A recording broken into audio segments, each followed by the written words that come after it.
My name is Mark Tallman. I've worked for the Kansas Association of School Boards on education issues as an advocate, lobbyist, researcher, and writer since 1990. I'm conducting this interview with Connie Hubbell on behalf of the Kansas Oral History Project, a not-for-profit corporation created for the purpose of interviewing former legislators and other state leaders who had a significant role in state government, particularly those who served through the 1960s through 2010. The interviews will be accessible to researchers, educators, and the public through the KOHP website, ksoralhistory.org, and also the Kansas Historical Society and the State Library. Transcriptions are made possible by generous donors. David Heineman is the videographer today. And so today we're talking with Connie Hubbell, and this is our chance to sort of go back a little farther than some we've done and really look at the function of our State Board of Education in a little more detail. Connie, you served on the State Board of Education from 1985 through 95. We're also active with the national organization. So we're going to kind of take a little bit of a stroll down memory lane for that. We'll also want to hear a little bit more about, because you've been active in state government since then in a lot of other roles, and I'd be interested in hearing on some of the things you've done since then. So thank you for joining. Sure. Thank you for joining me. Before we dig into your work with the state board, tell us a little bit about just your background. We're always interested in knowing kind of how and where people grew up and what got them interested in state government. So tell me about yourself. I was born in Lincoln, Nebraska, moved to Topeka when I was 2 years old. So I've been raised in Topeka, went to Topeka High School, graduated from Kansas State University as a high school physical education teacher. Right. So I taught high school PE at Washburn Rural High School. Okay. And then following those years of teaching, I really became a community volunteer. Mm-hmm. Having been involved with education, a former member of the Kansas State Board of Education, Alicia Salisbury, was running for the state senate. So she called and asked if I might be interested in running for the State Board of Education in probably 1984. Mm-hmm. And so that's how I got involved. I grew up in a family where my father was an attorney and also a lobbyist. Okay. And many of you know I have a husband who's also in government as a lobbyist. So political activities have been part of my life. But I really got involved because Alicia knew I had an education interest, gave me the opportunity to run for the state board, and so I ran and was obviously selected and started in 1985. So let's review a little bit of our state governance history. I'm going to just sort of share with you an overview, and feel free to correct me or give any more detail. But from statehood in Kansas until the late 1960s, we didn't have a state board of education, or at least we didn't have one in the role that we had now. For most of our first century as a state, there was a single elected superintendent of public instruction. And that was the individual who, I guess, gave accountability to the voters. And then there was a system under that of county superintendents who were really responsible for oversight at a more local level. And then underneath that were local school boards. And of course, again, my work with KSBE was to note that, at various times in the last century, we had thousands of local school boards. To a large extent, pretty much every school or every little district or every corner of a county had its own local board. And it wasn't until the 1960s, when through several changes, both legislative and a constitutional amendment, we changed to a different system. One was unification of local school districts, gave us our current system of somewhere around 300 or less local districts, K through 12, and a constitutional amendment that passed in 1966 removed the elected superintendent of public instruction, replaced it with an elected state board of education, 10 members. The state board then hires a commissioner to oversee a department, and I believe the constitutional term, I'm sure you remember more than I do, is the state board has quote unquote general supervision of the educational interests of the state, except for those assigned by the State Board of Regents. So we sort of divide education on K-12 and higher education basis, although that was not always entirely right. clear, That's right. which we can talk about, but there has been that division. But we were only about 15 years into having an elected state board when you would have joined it. So tell me a little bit more. You kind of talked about, I assume, your interest was maybe more civic than a particular set of issues, but what did you know about the State Board of Education, I guess, at the time, and how did you find it when you joined this still relatively new body in 1985? You know, very good question. I think the difference back in those days was everybody who ran for the state board, we had an education interest, Okay. not specific interests. I obviously been a teacher. I had no specific issues, but I knew the State Board of Education oversaw and governed public education in the state of Kansas. Each state board member represented 4 senatorial districts. So we had large districts to campaign in, which was a very interesting philosophy too when you're campaigning with a very, very low budget versus what people have today. And I actually sent lots of postcards to homes that had at least 3 electors in their home. Okay. Because I knew I didn't have much money and I wanted to hit those people, and especially Lawrence and Topeka when I was campaigning for my very first time. I think we saw that the state board was there, in my opinion, to do what was best for public education. We also in those days had the community colleges Right. and area vocational technical schools under us until there was a change legislatively to move the higher ed under the Kansas State Board of Regents. And if you're interested, we have done interviews. People can find at the website with some university presidents talking about that change. But I think the idea was because community colleges and technical colleges had local boards, and in fact, community colleges really grew out of high schools some decades ago, junior colleges, as opposed to maybe the community college title that they have now.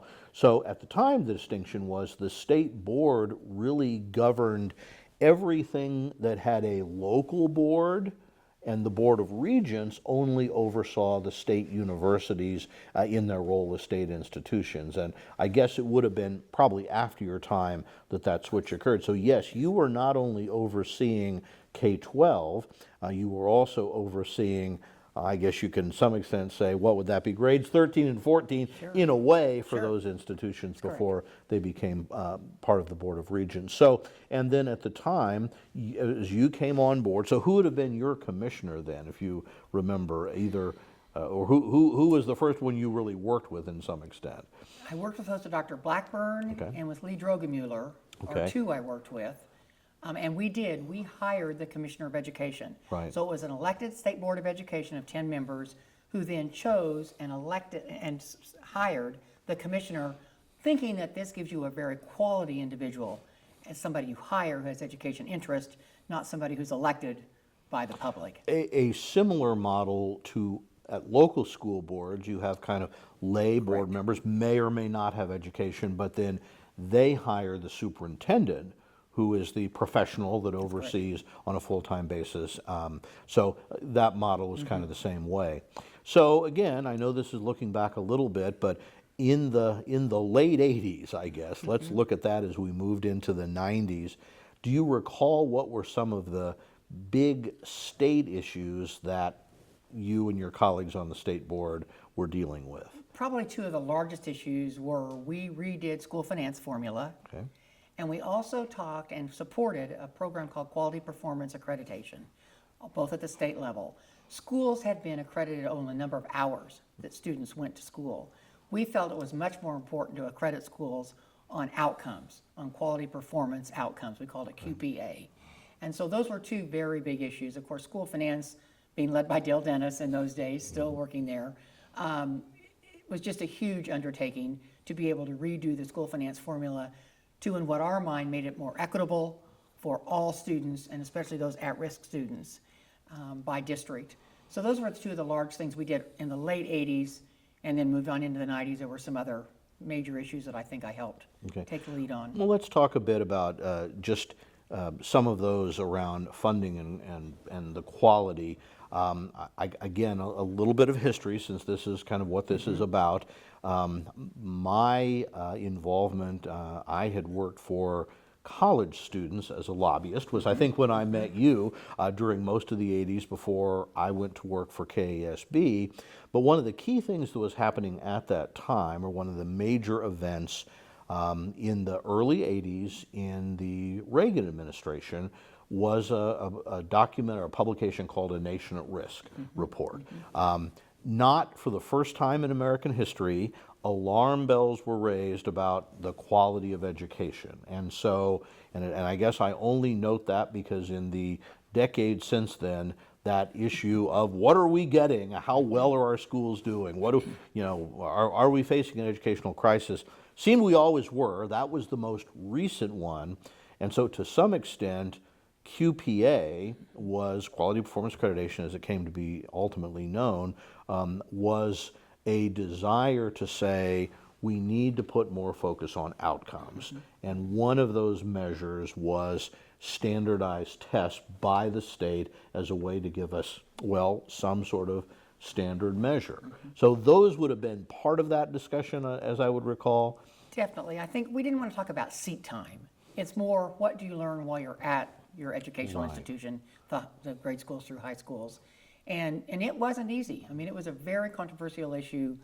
We had some supports from locals, not a lot of support, but the state board knew, I think, that we had to improve the outcomes after the Nation at Risk reports came out, and were more concerned about how students were doing academically versus sitting in their seat 1,080 hours. Right. And so that was the thinking, let's prove that our students are learning and that they are graduating with specific skill levels. Yeah, and so then also talking about school finance, so again, you kind of correct me, but just to kind of set the stage a little bit, there's actually an interview available where we talk about school finance litigation. One of those was in the early 70s. The state went to a system called the School District Equalization Act that was primarily about property tax equity and budget equity. But the concerns about that, well, I guess the simplest thing to say, many people felt it wasn't doing its job by the late 80s, early 90s, and another round of lawsuits were filed. Ultimately, in 1991, a Shawnee County District Court judge made a preliminary finding, never went to trial, that our system probably was unconstitutional. Excuse me, the legislature responded. I don't recall whether the state board was also named at that time. I think you were. Yes. And that ultimately led to the School Finance Act of 1992, which dramatically changed the funding system to one more controlled by the state, more equalization of taxes. But in order to get the votes to pass that, the legislature added some things and legislatively requiring quality performance accreditation, or what they called an outcomes-based system, also became a part of state law. So something that you were working on was added into that as a, I guess, a way that some legislators felt would add accountability. That's correct. And I actually, the state board was named in that lawsuit. I actually followed those hearings under Judge Rogers. Dan Biles was the attorney for the State Board of Education and represented us at all those hearings. Now And on the state Supreme Court. yes, definitely. And we actually won that case, of course. But it was not easy. It was very well argued and discussed. But I sat in the courtroom and listened as a very interested State Board of Education member.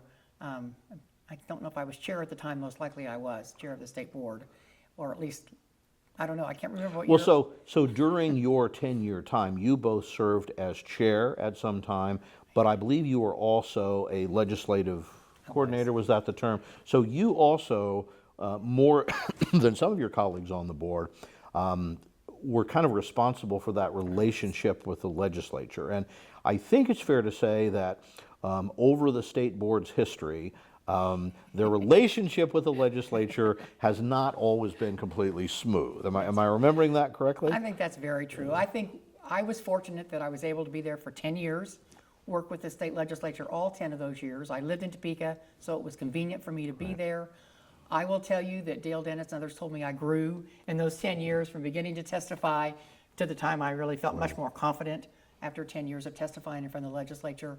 Overall, I think we had a very good relationship with the Kansas State Legislature. Of course, we worked with the education committees, worked with the finance committees, but needless to say, that's not always been the case.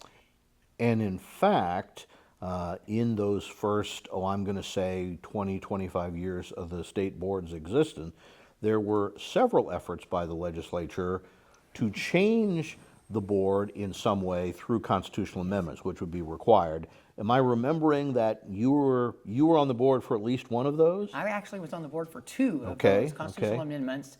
We fought those hard, and we won both of those.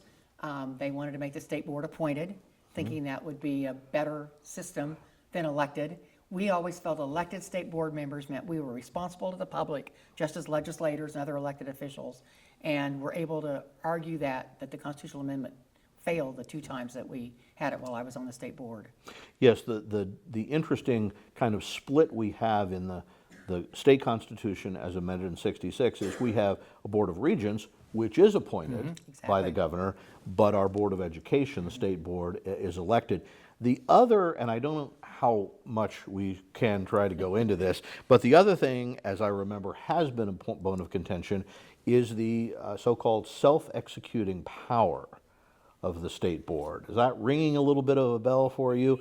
Self-executing to me is such a grim term, but what the court really said is that because of the wording of the Constitution, there are certain powers that the state board has which are self-executing, meaning there's things you are given directly by the Constitution as opposed to most state agencies which only get their authority when the legislature passes a law saying you can do this. And so that tension between, that's why I kind of talk about with the legislature, Sure. because for the most part the legislature can say, well, if we don't like what this agency is doing, we can pass a law to change that. Well, the Supreme Court said there are some things without really clearly defining them. They gave some examples. They basically said, state board, that's their constitutional authority. The legislature shouldn't be involved. Legislatures being what they are, and I mean no disrespect, they sometimes feel, well, we ought to have a role in that. That's human nature of any elected official. So one of the things the state board talked about that the Supreme Court said was your power to do teacher licensure. One of them was school accreditation, and that's really where your interest in QPA came about, even though the legislature kind of came in and said, well, yeah, we like that too, we're going to put that in the law as well. So those are things. And then another area has to do with your setting curriculum standards. So those were all examples that our Supreme Court has said, our state board has more power than some of your colleagues around the country, as I understand. That's definitely true. And in fact, I don't know the numbers now, but back in those days when I was involved, there was only about a third of the state boards of education that were elected. The others were all appointed, and many of the superintendents of public education were elected, not Right. appointed. And the self-executing powers, you're right, you reminded me, that really was an issue that the legislature did not support and did not want us to have that power. We still could never, they had to allocate that funding. Right. The State Board of Education was not under the governor, so they could ask for whatever they thought was appropriate financially every year. But we still had to get the actual funding and the funding formula unless it was amended through the legislature. And that has over the years sometimes created tension, but the legislature, I can't remember an effort to change the state board in many years now. So can't either. I think you're apparently it weathered some of that. So part of your work on the state board then, I'm a little interested, you were also active at the national level, I think you mentioned. So what got you interested in that? Why did you kind of take that step? And what were some of the issues you dealt with there? You know, I think early on, I think about my 4th or 5th year on the State Board of Education, I became active at the national level of state boards, representing Kansas as one of the board members at the National Association of State Boards of Education. My interest probably was more looking at larger issues, looking and learning about the other states and identifying how we as a nation could improve public education. We had tremendous leaders at the national level and some excellent members of the National State Boards of Education. We were selected by districts, and I've been appointed to serve on the national state boards. Then I was able to actually turn in to be the chair of the National Association of State Boards of Education, I think 1993 to 1994. I'd been on the board for like 4 years prior as a board member, and then as the vice chair, and then moved up as a chair or president. So looking back roughly 30 years or more from where we are now, what were some of the topics then? You know, one of the big topics, and I'm very proud of this as I look back, well, two. One at the topic at the state level was when I was on the State Board of Education, we mandated human sexuality, AIDS education in public schools. Kansas took the lead before we had a need. We did not know of any student in Kansas that had AIDS. But I especially took the lead on that and saw the need for some education of our youth. So in 3rd grade and 7th grade, we wrote a curriculum for human sexuality, AIDS education. It was approved, it was signed by the governor, and Governor Hayden even funded it in those years to do that curriculum for human sexuality, AIDS education. From that leadership in Kansas, I then was able to testify in Congress. And I was one of 4 states invited to speak because, as I said, we were a conservative Midwestern state who took the lead before we had an identified need. We did later realize we had a student in one community who was intravenously affected with AIDS. But that was quite an undertaking. We had to have a preliminary vote. It was 6-4, with a doctor on the board voting against it. But when it came to the final vote, it was 9-1. And so it was approved to have human sexuality, AIDS education back most likely 89, 90, 91. I'm not sure the exact year. My big issue that I was very proud of at the federal level was when I was president of the National State Boards of Education, was when we started the program called Inclusion. And we were working to include special needs students in the regular ed classroom, which still exists today.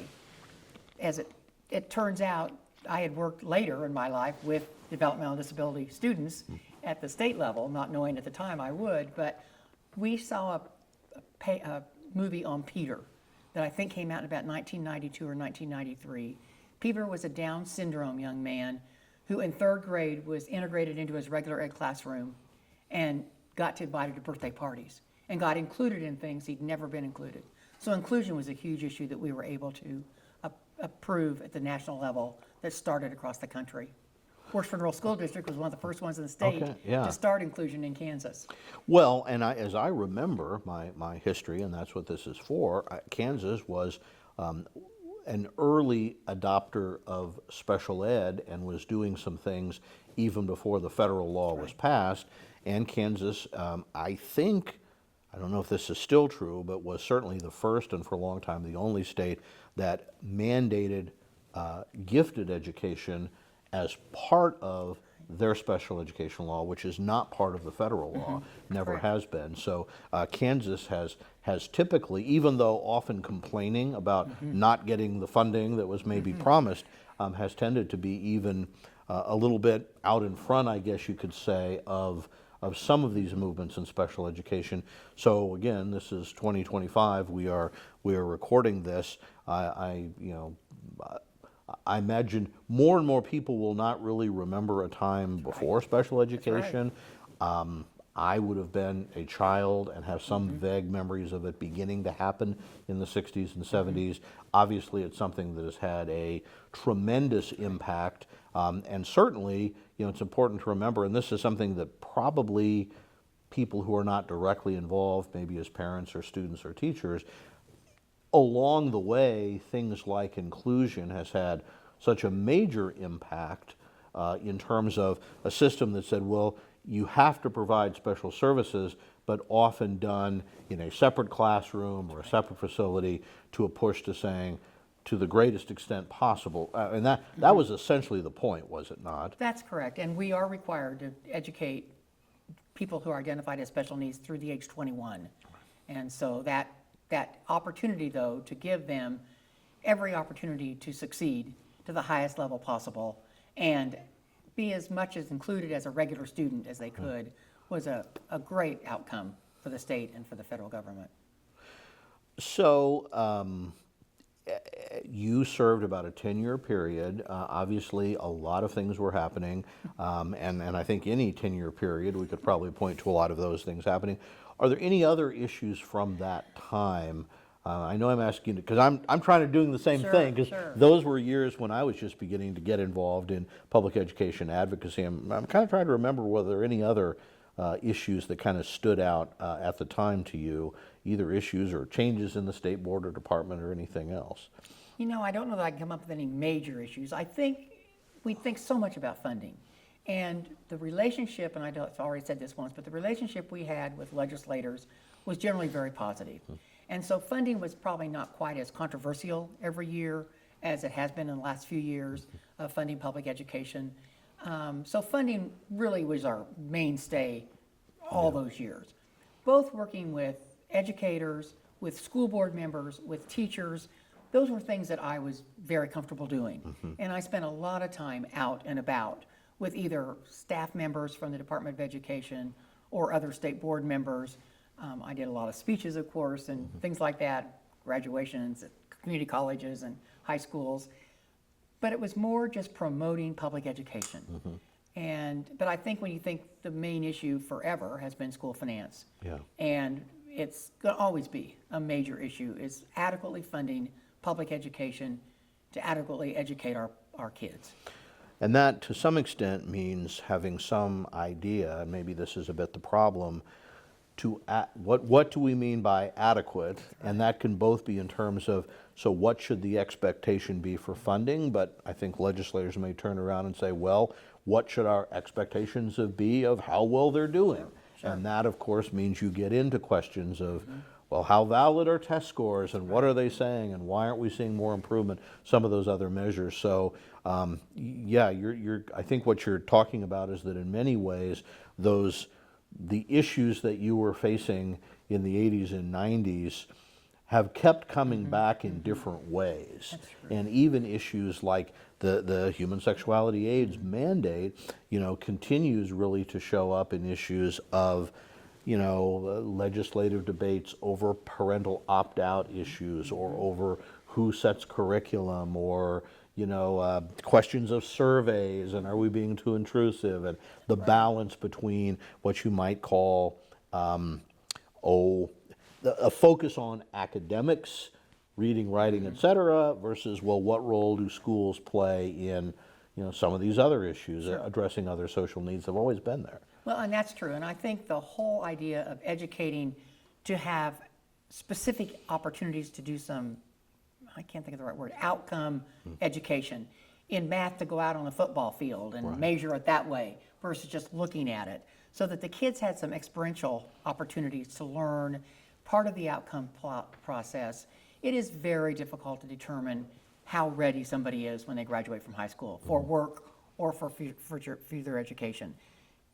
The test scores are important, the outcomes are important, but also those social indicators are very important. Yeah. And so I don't think there's any easy answer for legislators or for funders or for the State Board of Education on exactly what is the perfect expectation of a youth.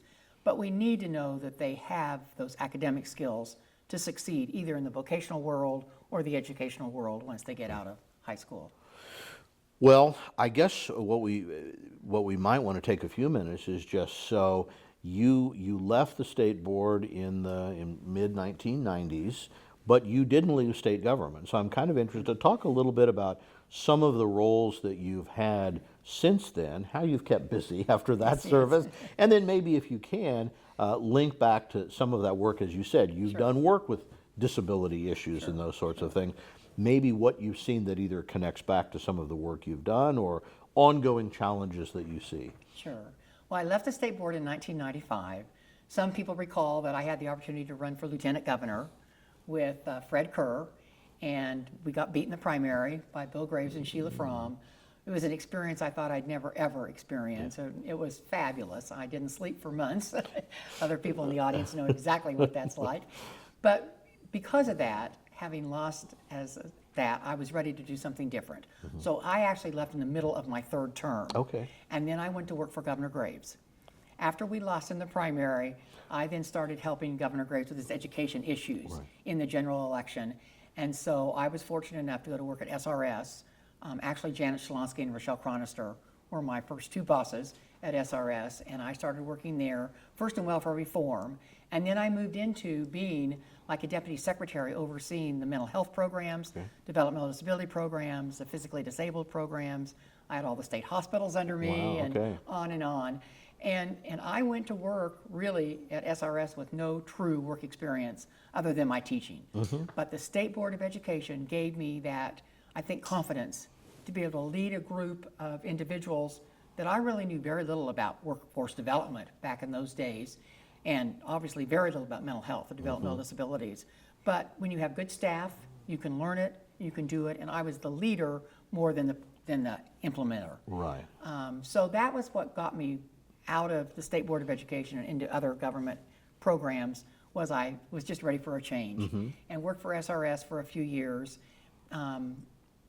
Ended up leaving there and went to be Secretary of Aging. Governor Graves appointed me as the Secretary of Aging for 3 years, and it was a fabulous opportunity. We got accomplished a lot in those 3 years, even at the Department of Aging. At that point, it was only the Department of Aging. Right, before some of the restructuring that took place. Right, and so I was the secretary there for 3 years, and then I left and started doing some of my own work because I didn't stay on as Secretary of Aging. And so I worked for a couple other programs in town. One was called Kansas Foundation for Medical Care, and we were a quality improvement organization, which is much like when we talk about quality accreditation for schools, this was quality improvement in the healthcare arena. And so KFMC, then I was there for like 5 years, and we were improving the quality of healthcare in nursing homes and hospitals and home health agencies and doctors' offices. Then I left there and went to work for the program with the Safety Net Clinics, now called Community Care Network of Kansas. At that point, it was the Kansas Association of Medically Underserved. So my first half of my life, I say, was in education, and the second half actually was in healthcare. Right. And I really had no professional training in healthcare, but I was able to learn and participate and lead some of those programs. I finished my career going back to the Department of Aging, which was then called Department of Aging and Disability Services, doing the legislative work for Secretary Laura Howard, and did that for 3 years under our current governor, Governor Kelly. Went through all the COVID times, and when we were ready to go back to the office, I think because of my age, and by that time I was ready, and Laura knew I wasn't going to stay too many years, both Lauras, Laura Kelly and Laura Howard. So then I retired officially in 2021 from the Department of Aging and Disability Services, and I've been retired since then. Okay. Well, it's interesting that I guess what just strikes me a little bit as we've done this kind of series, after you're leaving education, working in areas like mental health and disability and some of those, I think a big theme in education is how schools have had to try to respond to those issues. Certainly there is a perception and a lot of data which talks about worsening mental health needs of students. Same thing, the number of students identified with disabilities has continued to increase nationally and particularly in Kansas. And those, and I guess the point is, what educators often say is that those factors have so much influence on what a child is able to do in the classroom. So how the school or other agencies respond to those issues really is tied to the education system in certain ways.